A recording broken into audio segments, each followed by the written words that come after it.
Hello दोस्तों, कैसे हो? आपका स्वागत है त्रिपाण स्टडी सेंटर में। आज जो हम करने जा रहे हैं क्लास 12 एनएस बोर्ड का जो है चैप्टर नंबर 22 ज्योग्राफी का, यानी भूगोल का चैप्टर जो 22 है, जो कि काफ़ी महत्वपूर्ण है, जिसमें आज हम करेंगे लैंड यूज़ एंड एग्रीकल्चर, यानी भूमि का उपयोग और कृषि। ये चैप्टर जो होगा कई मानने में बहुत ही महत्वपूर्ण होगा हर एक क्लास के बच्चों के लिए, चाहे वो एनआईएस में पढ़ते हों, चाहे सीबीएसई के बच्चे हों, चाहे यूपी बिहार बोर्ड के बच्चे हों, इवन कि जो बच्चे कॉम्पिटिशन तैयारी करना चाहते हैं, चाहे यूपीएससी एग्जाम की तैयारी कर रहे हैं, उनके लिए भी ये सिलेबस बहुत काफ़ी महत्वपूर्ण होने वाला है।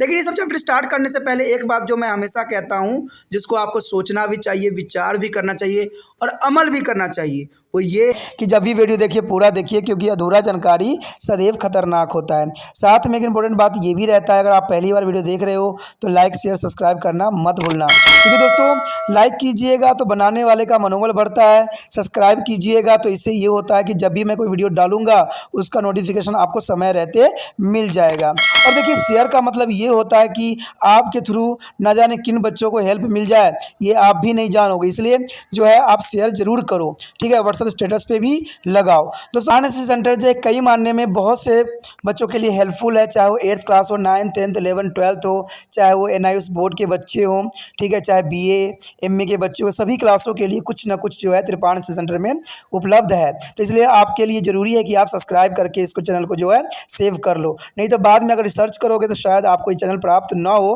तो इसलिए सोचना नहीं, विचार नहीं करना है, सब्सक्राइब करके जो है अपने पास सेव करना है। दोस्तों ये तो बात था आपके लिए, लेकिन अब देखते हैं हमारा आज टॉपिक क्या है। The next year issue in agricultural development. There is an important year issue in agricultural development here. Agriculture contribute a significant share to be a national income is 26%. But more importantly is it is a major source of livelihood for a majority of workforce in a countryside. However, the per hectare production of different principal crops in their country is relatively low. In some cases, it is as low as 1/4 to the 1/5 as compared to other countries due to the traditional method of cultivation. A small farm size, low investment, low input, poor health, and lack of education. Among their farmers, lack of linkage and between to agriculture and industry, and poor condition of infrastructures, and limited ability of cultivable land, and ever increasing of population has left no alternative but to be increasing of productivity of crop. You know that there is a most important issue agriculture development here. It is this sector that continue to be have a great potential for reducing poverty and hunger in the rural area. The following issues are important for the development of agriculture in India. There are first here. It is this sector that continue to have a great potential for reducing poverty and the hunger in the rural area. Following issues are important for the development of agriculture in India. The first point is important here, the use of farm input. The use of farm input here. For a high growth rate of farms, input like a seed, fertilizer and irrigation facility play an important role. The use of high yielding variety of seeds, a chemical fertilizer, have an increasing particularly in a green revolution area of Punjab. There is an important green revolution area of Punjab, Haryana, Western Uttar Pradesh, coastal Andhra Pradesh and Tamil Nadu. There is important high yards is a variety of seed chemical fertilizers as an increasing particularly in a green revolution. There is a Punjab, Haryana, there is a most important state, and the coastal Andhra Pradesh and Tamil Nadu also. However, in there are several other part of the country, the use of chemical fertilizer is a much below there is a national average. In regard to irrigation, to be irrigated land is a country is a less than 50% of the potential. Hence, there is a need for a equitable and efficient use of input in a country so that is a regional disparities in the use can be minimized. Another important factor associated with the use of chemical fertilizer is their imbalanced use. Nitrogen, phosphorus and calcium required by the plant for a balanced growth and good health of the soil are not be used by the most of the Indian farmer. There is over emphasis on the use of nitrogen, resulting in the damage to the fertility of soil and advice to the effect on crop productivity. The next year, small size of land holding. There is important the small size of land holding. About 89% of the operationally is a farm holding in the country are below 2 hectares in a size. Over 70% of the agriculture production come from the subsistence agriculture. Unless a small farmer are helped to be improve the productivity and is the profitability of their farm, their agriculture in India will be not be developed in its the true sense. This can be possible by the optimum use of available land, water, credit facility, and labor resource. There is important small size of land holding here. The next year, farm mechanism. The farm mechanism is also important here. The use of improved agriculture, implement and machines are much as the plugging tractor, trailer and harvester, thresher, and water pump, sprinkler, etc. are important to the modernized India agriculture. These mechanisms or machines are beginning use in some part of the country. Diffusion of modern form to the technology and techniques is a both necessary as well as a big challenge to increasing the productivity of some agricultural implements. The next year, consolidation of holding. There is important consolidations of holding. A small and the scattering of holding of land are one of the reasons of low agriculture productivity in India. This is on the obstacle as a way of the modern agriculture in which the machine. Improve of equipment and techniques are used and these problems are beginning to the minimize through the consolidating of land holdings. However, in the many part of the country, it is still a big problem. For example, apart from a hill state, Rajasthan and Bihar are two states in the northern plan. Their land is a consolidation is yet to be implemented. This problem need to be addressed on the priorities of basis by the respective of governments. The next year, diversification of agriculture. Diversification of agriculture is important here. Diversification of agriculture means a shift of resource from a farm to be alive to activities, a shift to dairy farming. Also, there is a need to be give a more important to the higher value crop in a comparison to be lower value. The diversification is will be improve income or generate or implement is related to poverty, increasing of productivity and food security, and will be also is a promote export. Although there is improved shifts of gain has been to the made in the agricultural production by diversify agriculture in some part of the country like in a Punjab, Haryana and western Uttar Pradesh. Remaining part of the country still a need and attention. There is an important here, still and need of much of attention here. The next point here, agriculture and industry interference. That's important for the better development of agriculture. It is a must be linked with the industry. It will be increase our investment in agriculture and boost the agriculture productivity here. It will be also increase the industrialization and implement of opportunities. Through there, the interdependence of agriculture and industry has increasing over to the year, yet much of required to be done in time to come. That is important here. The agriculture and agriculture-based industry need a helping hand for overall development of rural area. The next important point is very important, the green revolution. The green revolution is the most important. The 8 year between to the combination of the third 5 year and the fourth 5 year plan 1961 to 69 were the year of great significance for India agriculture. There is Indian agriculture. During this period, a new style of the agriculture production was introduced for first in 1960 to 61 as a pilot project in a some district of Punjab and was the sequentially is extended to other district of country. And this core of that there is a struggle was the use of high yard variety means HYV of seed application of a chemical fertilizer and extension of the adequate as assumed to the irrigation. It also made it is imperative to be use of pesticide and insecticide and improve to the agriculture implement to be enhanced to the agriculture productivity.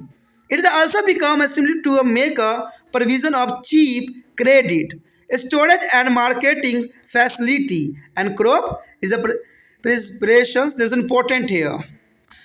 And also the measuring and support price of agriculture product. This is a green revolution here part.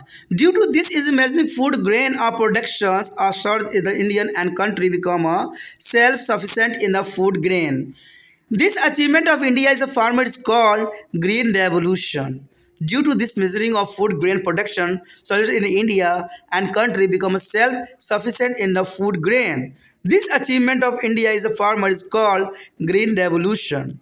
The term of Green Revolution was used first in 1968 by Dr. William Gadd of the USA. The important here. The Green Revolution in the India has been successful mainly in Punjab, Haryana and West Uttar Pradesh because this region has an advantage assured of irrigation, adequate supply of fertilizer, HIV seeds and modern agriculture implement of subsidies aid. The majority of farmer and the area in there is a country have not been benefited by its, resulting in the ever increasing of inequalities in their agriculture and rural development in the country due to increased application of chemical fertilizer and over irrigation and soil in the area of the green revolution has been to the degraded in the form of salinity and water logging. The green revolution as a package has led to serious environment disturbances as area of the success. Exclusive of concentration of chemical fertilizer and pesticides are contaminated is the steam and the ground water with a serious health hazard for their people. Fish are not be found in the paddy field anymore and the water table has a decreasing drastically in this area. The green revolution mean a rapidly increase of farm production per unit area through their application of high wearing seeds, chemical fertilizer, assured and aquatic irrigation. There is the most important. The next year infrastructural development. That is important. Infrastructural development. The government has tried to develop of various infrastructural facility in a rural area. As example, electrification, provision of irrigation facilities, construction of metallites road to be connect village to the markets. The schemes of crop or insurance has also been introduced. Awareness program for the farmers through the radio and television are beginning read.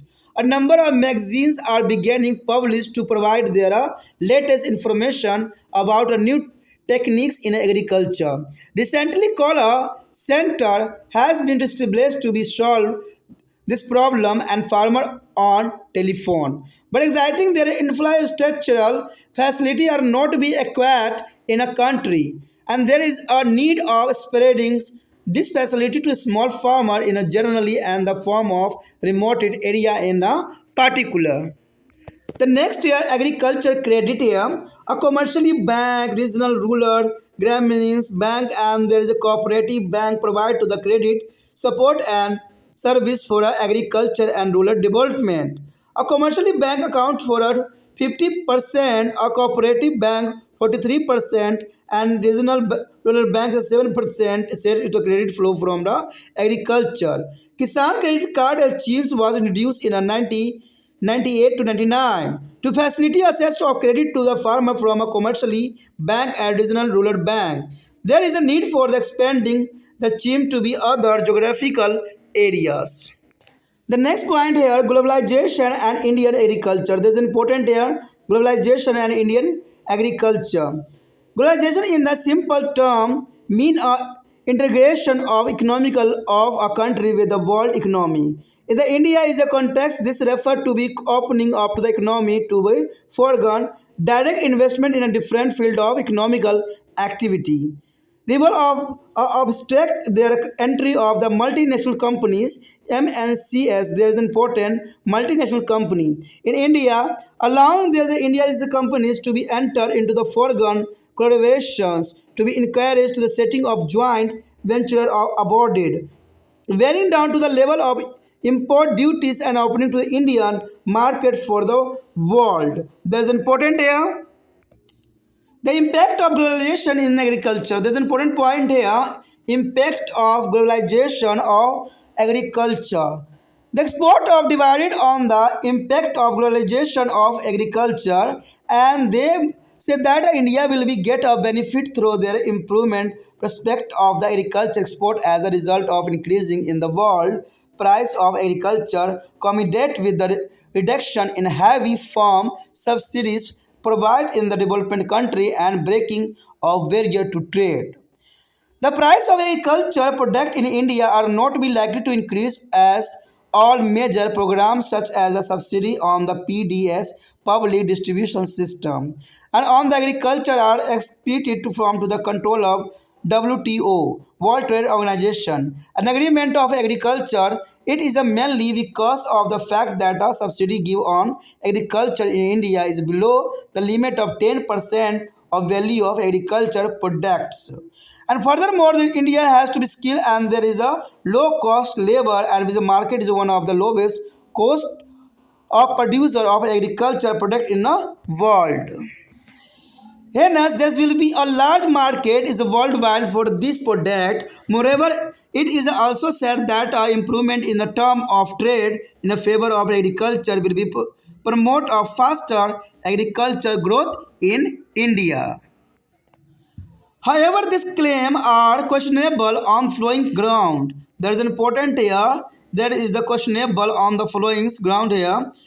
Due to the globalization, the India is a farmer might has to be faced such as an unstable price of agriculture product as a world price for this product fluctuates as a largely on year-to-year basis. There is important here year-to-year basis. The impact of trade of liberalization on the prices of agriculture product at the international level and domestic level depend on what a policy other is a country's flow. For example, developed countries are not be willing to be reduce subsidy on their agriculture products to keep up this still cheap to the benefit their farmers. That is important here. The next year, due to the liberalization, means MNC here. MNC is a multinational companies is important for liberalization. Engage in the agro business would be operate freely in India. For there is a strong finance background, there could be a produce hybrid variety of seed and the specialized of agrochemicals using advanced biotechnology, and this hybrid seeds cannot be regrowing on reproduced by their farmer as they are genetically is modified to terminate after first use, and therefore this seed will be have to be purchased every year from the MNCs for their monopoly they have over it's under IPR intellectual property right original. There is important. And the next point here, there is would be a uneven distribution of income across the social classes and geographical region due to effort of globalization and agriculture practice and trade. Rich regional and social group will be a richer in the country. The next year, IPRS, the intellectual property right. What do you mean to hear intellectual property right here? It is an important feature of World Trade Organization agreement among two member countries related to be is intellectually is a property right. IPRS. It is a cover, a copyright, trademark, and geographical indications as included application of origins and industries patterns on production of new variety of plant and seed etc. Under this agreement on their above object, all members of the country have to be provide minimum or standing of protection and facility domestic producer and remand is for the information of the IPRS and shuttle ditch of between to the WTO member, World Trade Organization member here. The traditional knowledge of farmer and irrigation of people in a respect their use of different variety of plants are began used by MNCs. For there is a business property is a patenting them under to the IPRS. The famous example of patent of neems and turmeric produced by the America MNCs multinational company is recording. They are famous here of neem and turmeric production. उसके पश्चात हमारे समक्ष आता है कृषि विकास के मुद्दे। देखिए काफ़ी महत्वपूर्ण है यहाँ पर कि कृषि विकास में मुद्दे कौन कौन से हैं, तो ये काफ़ी जो है इम्पोर्टेंट है। कृषि विकास के मुद्दे क्या क्या हो सकते हैं। कहते हैं राष्ट्र में कृषि का योगदान जो है 26% है, यानी कृषि में अगर योगदान देखे राष्ट्रीय आय में तो 26% है। परंतु इससे अधिक महत्वपूर्ण पहलू यह है कि देश की 65-70% जनसंख्या अपनी आजीविका के लिए कृषि पर ही निर्भर है। तो ये बहुत काफ़ी महत्वपूर्ण है। देखिए 65 से 70% कम नहीं होता है जो कि आजीविका के लिए निर्भर होते हैं। भारत में प्रमुख फसलों की प्रति हेक्टेयर पैदावार जो है अपेक्षाकृत कम है और कुछ फसलों की पैदावार तो अन्य देशों की तुलना में 1.4 से लेकर 1.5 भाग तक है, यानी काफ़ी महत्वपूर्ण बात है। और इसके स्पष्ट कारण यह है कि परंपरागत तथा प्राचीन कृषि पद्धति खेतों को छोटा आकार और छोटी तथा वितरण में बिखराव के साथ जो है कम लागत में कृषि कार्य का संपादन और कृषि में फसलों के उत्पादन हेतु आवश्यक निवेश की वस्तु कम मात्रा में मिलना, कृषकों का कमजोर स्वास्थ्य तथा उनसे शिक्षा की कमी कृषि उत्पादन का उद्योग को के साथ कम जोड़ तालमेल बैठाया गया है। और देखा जाए तो कृषि कार्य के संपादन में साधन और सुविधाओं की कमजोरी जो है स्थिति होती है और सीमित जो है कृषि योग्य जमीन के साथ साथ लगातार जो है बढ़ती जनसंख्या के दबाव में फसलों की उत्पादकता एवं उत्पादन में वृद्धि करना भी एकमात्र विकल्प रह जाता है। तो ये काफ़ी महत्वपूर्ण है। आज भी कृषि क्षेत्र एकमात्र संपूर्ण संभावनाओं से युक्त क्षेत्र है जिसके विकास से देश के ग्रामीण क्षेत्रों में जो है व्यापक रूप से मौजूद गरीबी एवं भुखमरी की समस्या का निदान निहित है। भारत में कृषि विकास के लिए महत्वपूर्ण प्रमुख मुद्दे जो यहाँ पर दिया गया है वो काफ़ी महत्वपूर्ण है। पहला मुद्दा तो यही सामने आता है कि फार्म लागत का प्रयोग, ये काफ़ी महत्वपूर्ण है। कहते हैं इसके अंतर्गत कृषि उपज में वृद्धि हेतु उन्नत बीज खाद उर्वरक सिंचाई सुविधाएं इत्यादि काफ़ी महत्वपूर्ण भूमिका निभाते हैं। अधिक उत्पादकता वाले बीज और रासायनिक उर्वरकों के उपयोग से कृषि भूमि में फसलों के उत्पादन में बहुत वृद्धि हुई है। खासकर हरित क्रांति के अभियान में पंजाब, हरियाणा, पश्चिम उत्तर प्रदेश, तटवर्ती आंध्र प्रदेश, तमिलनाडु राज्य के क्षेत्रों में जो है साधन सुविधाओं की तत्कालिक आपूर्ति से कृषि उत्पादन प्रशंसनीय रहा है और इस राज्यों के अतिरिक्त जो है राष्ट्र के अन्य क्षेत्रों में भी आजकल आपूर्ति के प्रयास किए जा रहे हैं। परंतु रासायनिक उर्वरक के उपयोग की मात्रा राष्ट्रीय औसत से बहुत नीचे है। सिंचाई साधन में वृद्धि होने के बावजूद देश में केवल 50% कृषि योग्य भूमि की सिंचाई करने की क्षमता हो सकी है। तो ये काफ़ी दुर्भाग्यपूर्ण है कि अभी भी जो है इतने वृद्धि होने के पश्चात भी, इतने उन्नति होने के पश्चात भी कृषि के जो है सिर्फ 50% ही जो है कृषि सिंचाई योग्य बन सकी है। अब आवश्यकता इस बात की है कि देश में सर्वथा समान तथा प्रभावी रूप से खेतों में इन सुविधाओं का मुहैया कराया जाए ताकि प्रादेशिक असमानताओं को कम किया जा सके। रासायनिक खाद के उपयोग में असंतुलन भी एक कारण बन सकता है। नाइट्रोजन, फास्फोरस और कैल्शियम की मात्रा जो खाद के द्वारा पौधों को उनकी जो आवश्यकता अनुसार मिलनी चाहिए, जिससे न केवल पौधों में जो प्रत्याशी वृद्धि होगी बल्कि मिट्टी की उर्वरकता में भी सुधार होगा। इसकी यह जो है मात्रा भारत के अधिकांश कृषक उपयोग में नहीं ला पाते हैं और जिसके कारण समस्या बढ़ रही है। देखा यह जा रहा है कि नाइट्रोजन खाद की अधिक मात्रा का उपयोग भारतीय कृषक करते हैं जिससे न केवल फसल उत्पादन में दुष्प्रभाव आया है बल्कि खेतों की मिट्टी की उर्वरकता भी नष्ट होती चली जा रही है। तो कहते हैं किसानों ने अपने पैर पर स्वयं ही कुल्हाड़ी मार लिया है नाइट्रोजन के यूज़ करके और ये बहुत बड़ी आने वाला समय में जो है असंतुलन का कारण बन सकती है। देखा जाए तो छोटे आकार की भूमि जोत ये भी बहुत बड़ी समस्या खड़ी कर दिया है भारत में जो है कृषि पद्धति के लिए। और भूमि जोत इन्हीं कारणों से होता है कि छोटा होने का कारण सबसे बड़ा बनता है कि परिवार का जो है विस्तृत होना। कहते परिवार में जितने बच्चे होते हैं उसके रिगार्डिंग जो है भूमि का जोत जो है छोटे छोटे टुकड़ों में बांट दिया जाता है, जो कि बहुत बड़ी समस्या बनता है। और इसकी वजह से जो है बहुत प्रॉब्लम आई है कृषि पद्धति के अंतर्गत। कहते हैं छोटे आकार की भूमि के अंदर देखा जाए तो देश में करीब जो है 89% जोत वाले भूमि का आकार 2 हेक्टेयर से कम है। देखिए काफ़ी महत्वपूर्ण बात है कि 89% जोत वाले भूमि का आकार जो है 2 हेक्टेयर से भी कम है। ये बहुत बड़ी जो है संकट के ऊपर जो है इशारा कर रहा है। और कृषि उपज का 70% भाग इन्हीं छोटे एवं बिखरे जोतों से आते हैं। अब देखिए 70% भाग जो है इन्हीं छोटे छोटे बिखरे हुए जोतों से प्राप्त होती है। जब तक इन छोटे जोते जिनके उपयोग जीवन निर्वाह के लिए होता था को विभिन्न प्रकार से सहायता प्रदान करने का उन्नत नहीं किया जाएगा, भारत में कृषि का सही अर्थों में विकास नहीं हो सकता है। तो ये बहुत बड़ी इंपॉर्टेंट बात है कि जब तक छोटा जोत नहीं बंद होगा, जो आकार खेतों के नहीं बढ़ेगा, तब तक जो है अर्थव्यवस्था नहीं सुधर सकता है। संभावित प्रयासों में जोत का अधिक से अधिक समय सही तरीकों एवं सुविधाओं का उपलब्ध कराते हुए आधार या सामान्य शर्त एवं ब्याज दर पर कर्ज द्वारा पूंजी निवेश की सुविधाएं दिलाए जाए तो इन छोटी जोतों की जो उत्पादन क्षमता तो बढ़ेगी ही, साथ में सकल कृषि उत्पादन में वृद्धि होगी। तो ये बहुत बड़ी दुष्कर्म कार्य है जो कि जरूरी है। और जब तक ये छोटे जोत के आकार नहीं बढ़ेंगे, संभवतः है कि आने वाला समय में जो है बहुत कृषि को नुकसान उठाने वाला है। उसके पश्चात आता है फार्म यांत्रिक। देखिए फार्म यांत्रिक क्या है?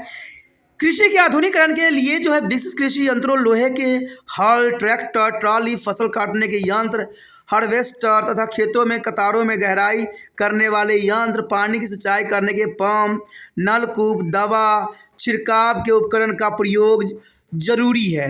और इन मशीनी उपकरणों का प्रसार एवं उपयोग दोनों न केवल आवश्यक बल्कि ये बहुत बड़ी चुनौती भी उत्पन्न करता है।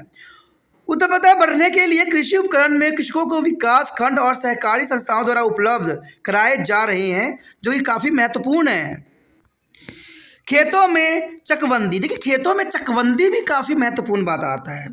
छोटे तथा बिखरे हुए खेतों के कारण खेतों में उपयोगी मशीन द्वारा संचालित उपकरण को तथा खेती के आधुनिक प्रौद्योगिकी का क्रियान्वयन करने में बहुत ही दिक्कत आती है, क्योंकि आपको पता है जितना छोटा ज़मीन होगा उतने छोटे ज़मीन पे जो है थ्रेशर का उपयोग करना या बड़े बड़े ट्रैक्टरों का यूज़ करना संभव नहीं रह जाता है, जिसके लिए कृषि उत्पादन में बहुत कमी आ जाती है। छोटे तथा बिखरे खेतों की चकबंदी करने से समस्या में कुछ हद तक कमी की जा सकती है। वैसे चकबंदी करना अपने आप में जो एक दुष्कर्म कार्य होता है और पहाड़ी राज्यों में अलावा जो है बिहार और राजस्थान जैसे राज्यों में भी अभी भी इसे कार्यान्वित करना है। तो ये काफ़ी महत्वपूर्ण है कि खेतों की चकबंदी भी बहुत ज़रूरी बात आ जाती है यहाँ पर। उसके पश्चात आता है कृषि में विविधता लाना। देखिए ये भी ज़रूरी है कि कृषि में विविधता कैसे लाया जा सके। कृषि में विविधता से आशय है कि कृषि पर लगाए जाने वाले संसाधनों के निवेश में अधिकता लाना, अर्थात फसलों के स्थान पर डेयरी कृषि और संसाधनों का निवेश करना काफ़ी महत्वपूर्ण रहता है। ऐसा विविधता लाने से न केवल आमदनी में वृद्धि होती है बल्कि रोजगार के अवसर उत्पन्न भी होते हैं तथा गरीबी उन्मूलन, उत्पादन में वृद्धि, खाद्य की सुरक्षा के साथ साथ निर्यात को भी बढ़ावा मिलता है। यद्यपि पंजाब, हरियाणा एवं पश्चिम उत्तर प्रदेश जैसे राज्यों में कृषि में विविधता लाने से कृषि उत्पादन में काफ़ी वृद्धि हुई है, तथापि देश के बहुत सारे क्षेत्रों में इन दिशा में अभी भी बहुत कुछ ध्यान देना बाकी है। तो ये काफ़ी महत्वपूर्ण है कि पंजाब, हरियाणा एवं पश्चिम उत्तर प्रदेश जैसे राज्यों में कृषि विविधता लाने से कृषि उत्पादन में काफ़ी वृद्धि हुई है। उसके पश्चात आता है कृषि और उद्योग के तालमेल। देखिए काफ़ी महत्वपूर्ण है कि कृषि और उद्योग के कैसे तालमेल बैठाया जाए। कृषि और उद्योग के बीच जो है तालमेल कृषि के अच्छे विकास के लिए होना आवश्यक है। इसे कृषि में जो है पूंजी निवेश तो बढ़ेगा ही साथ जो है कृषि उत्पादकता में भी काफ़ी वृद्धि होगी। इससे औद्योगिकरण भी बढ़ेगा क्योंकि कृषि उत्पादन कच्चे माल का काम करेगा और औद्योगिकरण से अधिक रोजगार के अवसर भी उत्पन्न होंगे। यद्यपि कृषि और उद्योग के बीच तालमेल काफ़ी अच्छे बने कि फिर भी इस दिशा में बहुत कुछ करना अभी बाकी है। ग्रामीण क्षेत्र के सर्वांगीण विकास के लिए कृषि एवं कृषि उत्पाद आधारित औद्योगिक इकाइयों को हर संभव सहायता पहुंचाना भी जरूरी है। अब हमारे समक्ष जो आया है हरित क्रांति। देखिए हरित क्रांति काफ़ी महत्वपूर्ण है हर एक क्लास के बच्चों के लिए, तो इसको आसानी और सुचारू रूप से करना बहुत ज़रूरी है। देखिए हरित क्रांति अगर जनरली देखें तो देखा जाए तो इसका यही मतलब होता है कृषि उत्पादन में वृद्धि, लेकिन देखा जाए इसके बारे में विस्तारपूर्वक जानना बहुत दिलचस्प रहेगा। हरित क्रांति की बात करें तो कहते हैं द्वितीय पंचवर्षीय योजना के आरंभ होने से लेकर चतुर्थ पंचवर्षीय योजना के 8 साल यानी 1961 से 69 तक यानी जो है 69 तक भारतीय कृषि के लिए अत्यंत महत्वपूर्ण थे। और इस अवधि में कृषि उत्पादन की नई रणनीतियों को जो है 1960 से 61 में एक प्रौद्योगिक एवं पथ प्रदर्शन योजना के आधार पर पंजाब को कुछ जिलों में क्रियान्वित किया गया और इस योजना के बाद में देश के अन्य जिलों में भी लागू किया गया। इस रणनीति के अंतर्गत जो है अधिक उत्पादन वाले उन्नत प्रकार के बीजों का उपयोग करना, रासायनिक उर्वरकों के उपयोग के साथ साथ पर्याप्त एवं सुनिश्चित सिंचाई व्यवस्था करना काफ़ी जरूरी था। उसके पश्चात देखा जाए तो हरित क्रांति के अंतर्गत इसके बाद अनिवार्य रूप से जो है कीटनाशक दवाइयों का छिड़काव करना, उन्नत कृषि उपकरणों का उपयोग, इन सभी को जो है शामिल करने से कृषि उत्पादन में काफ़ी वृद्धि हुई है और कृषि उपज एक उत्पादन और दोनों के लिए जो है सरल एवं सस्ते दरों पर ऋण उपलब्ध कराना भी जरूरी हो जाता है। कहते हैं और इसके द्वारा जो है ऋण भी सरकार के द्वारा उपलब्ध किया जाता है। विपणन की सुविधाएं तथा कृषि उपज भंडारण सुविधाएं, खेत खलिहान में फसलों की सुरक्षा के उपाय उपलब्ध कराना काफ़ी महत्वपूर्ण रहता है और अंत में कृषि उत्पादनों के लिए जो है सहायता मूल्य सुनिश्चित करना शामिल होता है। और इन सभी पहलुओं पर जो है समग्र एवं एकीकृत जो है ध्यान देकर जो प्रयास करने में भारत में कृषि हरित क्रांति के फलस्वरूप जो है अनाज उत्पादन में उछाल तो आया ही है, साथ में देश में खाद्य पदार्थों की आत्मनिर्भर भी हो गया है। तो कहते हैं हरित क्रांति काफ़ी महत्वपूर्ण था जो भारत को आत्मनिर्भर बना दिया। भारतीय किसानों को कृषि उत्पादन में इस प्रकार से प्राप्त उपलब्धियों को श्रृंखला को हरित क्रांति के रूप में जाना जाता है और हरित क्रांति शब्द को सर्वप्रथम जो है 1968 में डॉक्टर विलियम्स गेट ने जो यूएसए के प्रयोग किया था उसने जो है इसका नाम हरित क्रांति का नाम दिया था। हरित क्रांति एक सफल अभियान के रूप में पंजाब, हरियाणा, पश्चिम उत्तर प्रदेश में सिद्ध हुआ क्योंकि इन राज्यों में शासकीय आर्थिक सहायता द्वारा कम दरों में उन्नत बीज और पर्याप्त रासायनिक खाद जो है सुनिश्चित सिंचाई सुविधाएं और आधुनिक कृषि उपकरण इत्यादि उपलब्ध कराए गए थे। परंतु देश के अधिकांश भागों में किसानों की बहुत बड़ी संख्या हरित क्रांति से लाभान्वित नहीं हो सकी क्योंकि ये कुछ ही क्षेत्रों में जो है लागू हुआ और कुछ ही क्षेत्र में ये लाभान्वित हुए। परिणाम स्वरूप हमेशा से बढ़ती आ रही कृषि विकास एवं ग्रामीण विकास की असमानताएं बढ़ गई। हरित क्रांति के जो है दरमियान जो है कृषकों द्वारा अधिक कृषि उत्पादन के लालच में जरूरत से ज़्यादा जो है रासायनिक उर्वरकों का प्रयोग, खेतों में फसलों को अधिक और अनियंत्रित सिंचाई आदि अव्यवहारिक कारणों के खेत की जो है मिट्टियों में विकृति आ गई। हरित क्रांति की सफलता वाले देशों में जो है पर्यावरणीय विघटन को भी बढ़ावा मिला। तो ये काफ़ी महत्वपूर्ण बात था कि इसके कारण जो है सफलता वाले क्षेत्रों में पर्यावरण विघटन को भी काफ़ी बढ़ावा मिला। रासायनिक खाद एवं कीटनाशक दवाइयों की जो है घुलनशील मात्रा का पानी के विभिन्न सतही क्षेत्रों में तथा भूमि जल में सांद्रता बढ़ गई और स्थानीय जल जीवन पर जो है स्वास्थ्य संबंधी दुष्प्रभाव भी बढ़ गई। जिन धान के खेतों में पहले मछली मिला करती थी अब कीटनाशक दवाइयों के अभाव से अब वो पूरी तरह समाप्त हो गई। तो देखिए कहते हैं ये भी बहुत दुष्प्रभाव हुआ। हरित क्रांति तो देश में आया लेकिन कहते हैं इसके कारण बहुत ही जो है कृषि पर जो है बुरा प्रभाव देखने को मिला। कहते हैं पुराने समय में अगर देखा जाए तो सब चीज़ों का जो था एक अलग ही स्वाद होता था, लेकिन आज के समय में अगर अब जो भी चीज़ खा लीजिए उसमें कोई स्वाद नहीं रह गया। रीजन ये है कि कृषि के उत्पादन में वृद्धि तो हुई लेकिन इसका कारण जो है उनके टेस्टों में काफ़ी पड़ा और कहते हैं इतने केमिकल का उपयोग करने से जो है जो वास्तविक होना चाहिए वो चीज़ खत्म हो गई। हरित क्रांति का अर्थ कृषि और प्रभावित तकनीक जैसे कि अधिक उत्पादन बीजों का उपयोग करना, रासायनिक उर्वरकों का उपयोग, सुनिश्चित एवं पर्याप्त सिंचाई द्वारा तीव्रता से प्रति इकाई उत्पादन बढ़ाना सभी सम्मिलित थे। लेकिन कहते हैं जहां हरित क्रांति की बहुत लाभ हुआ वहां पर बहुत कुछ जो है हानि भी देखने को मिला।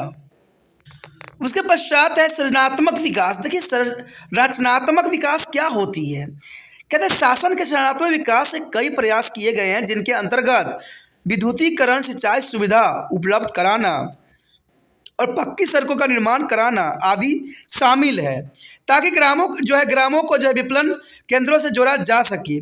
फसलों की बीमा योजना को भी इसमें सम्मिलित किया गया है, जो कि बहुत जरूरी है।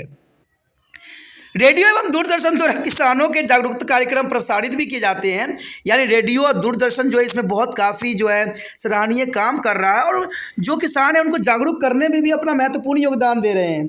इसी उद्देश्य की पूर्ति के लिए कई पत्रिका एवं प्रकाशन भी किए जाते हैं, ताकि किसानों को कृषि के क्षेत्र में न्यूनतम जो है प्रतिविधियों को जो है अवगत कराया जा सके।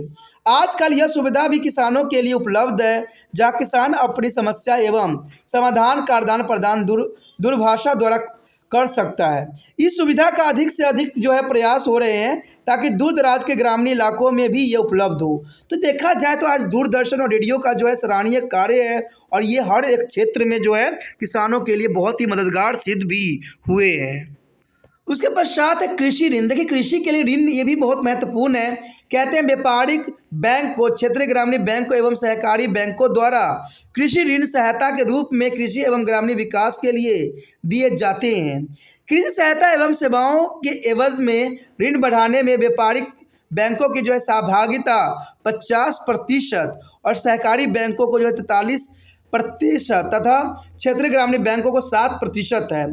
किसान क्रेडिट कार्ड की योजना जो है 1998 से 1999 में, यानी 1998 से 99 में लागू किया गया था, और जिसका मदद से जो है कार्ड धारक कृषकों को जो है व्यापारिक बैंकों तथा क्षेत्रीय ग्रामीण बैंकों से ऋण सहायता आसानी से प्राप्त किया जा सकता है।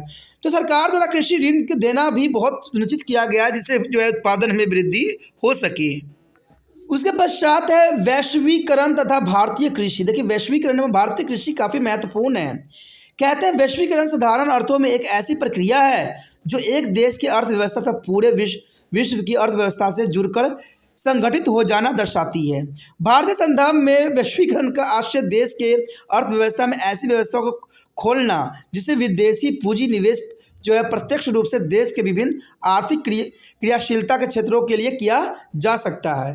अंततः बहुराष्ट्रीय कंपनी को भारत में प्रवेश लेने की जो भी अड़चनें हैं उन्हें हटाते हुए भारतीय कंपनियों के विदेशी कंपनियों के साथ सहयोग स्थापित करने की अनुमति देना चाहिए, ताकि दोनों के सहयोग एवं सहस्तिका व्यापार संबंधी जो है अनुबंध से विदेश में व्यापारिक इकाई जो अधिसूचित किया जा सके। तो वैश्वीकरण बहुत काफ़ी महत्वपूर्ण यहाँ पर अपना स्थान रख सकता है। इस प्रक्रिया में जो है आयातित वस्तुओं पर लगने वाले शुल्क के स्तर में कमी आएगी तथा भारतीय बाजार को पूरे विश्व के लिए खुला किया जा सकेगा। तो वैश्वीकरण की जो पद्धति है सभी देशों के लिए लाभकारी है, और सरकार को करना चाहिए, जिससे कि जो है पूरी तरह से व्यापार जो है पूरे मिल जाए और खुले व्यापार किया जा सके। देखा जाए तो वैश्वीकरण का भारतीय कृषि पर क्या प्रभाव पड़ा, तो वैश्वीकरण का भारतीय कृषि भी जो है छूता नहीं रह सका। वैश्वीकरण के कारण भारतीय कृषि पर जो है काफ़ी प्रभाव देखने को मिला। विद्वानों के बीच इस प्रभाव को लेकर वैचारिक मतभेद है, और उनका कहना है कि विकसित देशों में कृषि पर दी जाने वाले आर्थिक सहायता की राशि में कमी कर देने से कृषि उत्पादित वस्तुओं को विश्व स्तर पर जो है कीमतों में उछाल आ जाएगा, और इसके फलस्वरूप जो है आयात निर्यात व्यापार में मौजूदा रुकावटें के दूर हो जाने से भारत में कृषि उत्पादित वस्तुओं के निर्यात की संभावनाओं को बढ़ने से भारत को फायदा पहुंच सकता है। भारत में कृषि उत्पादों की कीमतों में वृद्धि की संभावना कम है, क्योंकि अभी भी बड़े कार्यक्रम जैसे सार्वजनिक वितरण प्रणाली तथा कृषि विकास पर भी जाने वाली आर्थिक सहायता को विश्व व्यापार संगठन द्वारा अनुबंधित शर्तों से मुक्त रखा गया है। तो वैश्वीकरण भारतीय कृषि में काफ़ी प्रभाव जो है देखने को मिल रहा है। इसके अलावा भारत में कम दरों पर जो है काम करने वाले मजदूर भी बहुलता से मिल जाते हैं। तो देखा जाए तो काम करने वाले मजदूर मिलना बहुत ही महत्वपूर्ण है, वो भी कम दरों पे। भारतीय कृषक इतने कुशल हैं कि कृषि उत्पादित वस्तु काफ़ी कम लागत में उत्पन्न की जा सकती है, इसलिए विश्व स्तर पर इन उत्पादनों के जो है विपणन की बहुत बड़ी संभावना बन सकती है। साथ ही साथ यह भी विचार व्यक्त किया जाता है कि व्यापारिक लेन देन से कृषि विकास का जो है सकारात्मक बढ़ावा मिलेगा, जो कि काफ़ी महत्वपूर्ण है। इसके बावजूद भी इन आधारकृत दावों पर निम्नलिखित तर्कों में जो है प्रश्न खड़े किए जा सकते हैं। तो पहला प्रश्न तो यही उठता है कि वर्ष दर वर्ष विश्व स्तर पर जो है वैश्विक बाजारों में कृषि उत्पादित वस्तुओं के मूल्य पर उतार चढ़ाव होते रहते हैं। तो इसमें कोई दो राय नहीं है, कहते हैं कीमतों में उतार चढ़ाव होना स्वाभाविक बात होता है। इसलिए वैश्वीकरण के परिणाम स्वरूप भारतीय किसानों को इस अस्थिरता का सामना करना पड़ रहा है। तो ये काफ़ी ज़रूरी बात है। अगले पॉइंट और भी ज़रूरी है। कहते हैं दूसरे पॉइंट के अंदर देखें तो व्यापार के उदारीकरण का जो है प्रभाव अंतर्राष्ट्रीय सतह पर और घरेलू सतह पर कृषि उत्पादनों के मूल्य पर पड़ना इस बात पर निर्भर करता है कि दूसरे देशों में किस प्रकार की नीति का अनुसरण करते हैं। उदाहरण के लिए यदि विकसित देश अपने देशों में जो है कृषि उत्पादनों की सहायता राशि को कम करने के इच्छुक न हो, क्योंकि इससे वे इन कृषि उत्पादनों को सस्ता बनाए रखेंगे और इससे उनके कृषक अधिक अधिक लाभान्वित भी हो सकेंगे। तो ये काफ़ी महत्वपूर्ण यहाँ पर बात आता है। उसके पश्चात देखें तो कहते हैं विश्व व्यापार में उदारीकरण से बहुराष्ट्रीय कंपनी जो कृषि आधारित व्यापार में संलग्न है वे भारत में जो है उन्मुक्त व्यापार कर सकती है। तो देखिए विश्व में उदारीकरण का अर्थ यही होता है खुला व्यापार, यानी उदारीकरण का मतलब है कि जो विश्व में जो व्यापार होती है उसमें खुलापन देना, यानी बहुत चीज़ों से छूट देना। और इससे ये होगा कि भारत में उन्मुक्त व्यापार कर सकती है, क्योंकि बहुराष्ट्रीय कंपनी की आर्थिक जो है पृष्ठभूमि इतनी मजबूत होती है कि वह सकल बीजों की कई किस्म तथा विशिष्ट कृषि रासायनिक द्रव्य तैयार कर सकते हैं, जिसके लिए उन्हें विकसित एवं उन्नत जैव प्रौद्योगिकी की उपलब्धता जो है प्रभावित का उपयोग करना पड़ता है। कहते संकर बीजों से जो बीज उत्पन्न नहीं किए जा सकते हैं, क्योंकि उनके आनुवंशिक में ऐसे परिवर्तन किए रहते हैं कि एक बार बोने के बाद उसे पुनः बीज बोने की क्षमता समाप्त हो जाती है। तो आप समझ सकते हो कि जो बीज आज हम HYV जो यूज कर रहे हैं, हाइब्रिड बीजों का इस्तेमाल किया जा रहा है, उन बीजों का एक ही बार प्रयोग किया जा सकता है और उनके द्वारा फसल में जो बीज प्राप्त होगी उन बीजों का उपयोग नहीं किया जा सकता, क्योंकि ये एक तरह से जो है आनुवंशिक बीज होते हैं। तो ये भी बहुत काफ़ी महत्वपूर्ण बात है। ऐसा जानबूझकर किया जाता है ताकि भारतीय कृषक प्रतिवर्ष जो है फसल के लिए बीज बहुराष्ट्रीय कंपनी से ही खरीदे। अब देखिए इसमें बहुत इंपॉर्टेंट बात आ गया बहुराष्ट्रीय कंपनी को कि एक व्यापार खुल गया है कि बीजों को ऐसे किस्म बनाते हैं कि उसका जो है दोबारा उपयोग ना किया जा सके, और इससे जो है बार बार वो जो है बहुराष्ट्रीय कंपनियों से बीज खरीदेंगे। इन बहुराष्ट्रीय कंपनी के वैश्विक संपदा के कारण काफ़ी इनमें जो है उतार चढ़ाव देखने को हमें मिलता है। उसके पश्चात देखें तो कहते हैं समाज के विभिन्न वर्गों में तथा विभिन्न भौगोलिक क्षेत्र में कृषि प्राणी एवं कहते हैं व्यापार वैश्वीकरण के प्रभाव से आमदनी के वितरण बहुत असमानता आ जाएगी। जो भौगोलिक क्षेत्र पहले से ही संपदा संपन्न थे वो जो है क्षेत्र तथा समाज का वह वर्ग जो धनी है, ये दोनों और अधिकार समृद्ध हो जाएंगे। तो ये काफ़ी महत्वपूर्ण बात आ गया है कि समाज के विभिन्न वर्गों में तथा विभिन्न जो है भौगोलिक क्षेत्रों में कृषि प्रणाली एवं व्यापार वैश्वीकरण के प्रभाव से आमदनी के वितरण बहुत असामान्य आ जाएगी। उसके पश्चात आता है वैदिक संपदा अधिकार। देखिए वैदिक संपदा अधिकार क्या है। कहते हैं विश्व व्यापार संगठन के अंतर्गत सम्मिलित सदस्य देशों के बीच जो है वैदिक संपदा अधिकार को लेकर जिन विशिष्ट शर्तों के साथ अनुबंध किए गए थे वे संगठन के महत्वपूर्ण अंश है, और इस अनुबंध के अंतर्गत निम्नलिखित विषय जो है विचारणीय थे। कहते हैं प्रति अधिकार व्यापारी मार्ग एवं जो नाम भौगोलिक संकेत के साथ ही उद्भव स्थल का नाम है, औद्योगिक इकाई का नाम, नए बीजों के पौधों के उत्पादन का जो पेटेंट अधिकार इत्यादि है। तो ये काफ़ी महत्वपूर्ण है। कहते हैं अगर देखें इसके संबंध में तो कहते हैं इन अनुबंधों के अनुसार सारे जो है सदस्य देशों को जो है उपयुक्त विचारणीय विषय पर जो है अनिवार्य रूप से करना होगा। इसके लिए कुछ जरूरी बात ये रहता है कि सुरक्षा का न्यूनतम दर्जा प्रदान करना, वैश्विक संपदा अधिकार की सूचना देने की पूरी मदद तथा घरेलू उत्पादकों की सूचना जो है प्रदान करना, विश्व व्यापार संगठन के सदस्यों के बीच किसी भी प्रकार के विवाद का निपटारा करना। तो ये सारी चीज़ काफ़ी महत्वपूर्ण यहाँ बन जाती है। देखा जाए तो देश के स्थानीय कृषकों के विभिन्न पेड़ पौधों को आधारभूत उपयोगिता, परंपरागत ज्ञान का उपयोग ये बहुराष्ट्रीय कंपनी अपने जो है व्यावसायिक लाभ के लिए जो है वैदिक संपदा अधिकार के अंदर इन पौधों या पेड़ों के उत्पादन सहित पेटेंट करा लेते हैं। और इसका सबसे सुंदर उदाहरण भारत के नीम और हल्दी के पेटेंट अमेरिकन बहुराष्ट्रीय कंपनी के द्वारा प्राप्त किया जाना। देखिए काफ़ी महत्वपूर्ण बात आया है कि यह भारत का सामान होने के कारण जो है दूसरे देश जो है अपने नाम के पेटेंट कर लेते हैं। और देखिए जहां नीम जो कि भारत में मिलता है और हल्दी जो है भारत के प्रमुख फसल है, अब देखिए इसको पेटेंट किसने कर लिया, अमेरिकी बहुराष्ट्रीय कंपनी ने कर लिया। तो यही बात है कि हम लोग नहीं समझ पा रहे हैं इंडियन के लोगों, लेकिन विश्व के जो लोग हैं, जो विकसित देश के लोग हैं, वो इनके कदर समझते हैं और इसको जो है बहुराष्ट्रीय कंपनी जो है इतना पेटेंट कर लेना ये बहुत बड़ी बात आती है और बहुत इंपॉर्टेंट बात भी यहाँ रहता है। तो इसी के साथ हमारा टॉपिक खत्म हो जाता है जो काफ़ी महत्वपूर्ण था। अगर आपको ये पैटर्न अच्छे समझ में आया, टॉपिक समझ में आया, तो लाइक सब्सक्राइब जरूर कीजिए। अगर आप तिरपान स्टडी सेंटर का हेल्प करना चाहते हैं तो आप हेल्प भी कर सकते हो, और इसके लिए जो है दूसरे बच्चे तक शेयर करने की आवश्यकता है। और शेयर करने के लिए आपने क्या करना है, यूट्यूब से लिंक को कॉपी करना है और व्हाट्सएप स्टेटस पे लगा देना है। पहली बार वीडियो देख रहे हैं तो चैनल को सब्सक्राइब कर लीजिए, क्योंकि अगर चैनल को सब्सक्राइब कर लीजिएगा तभी जो है अगले वीडियो का नोटिफिकेशन भी आपको प्राप्त हो सकेगा। अगर नहीं सब्सक्राइब करके रखिएगा तो शायद नोटिफिकेशन भी ना मिले।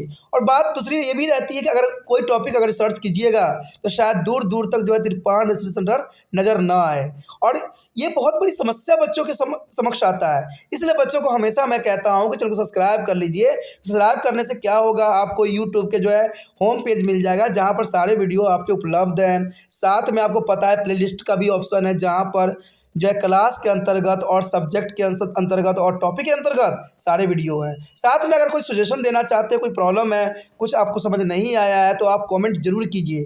कमेंट करने से जो है वीडियो को और भी सुधारा जा सकता है।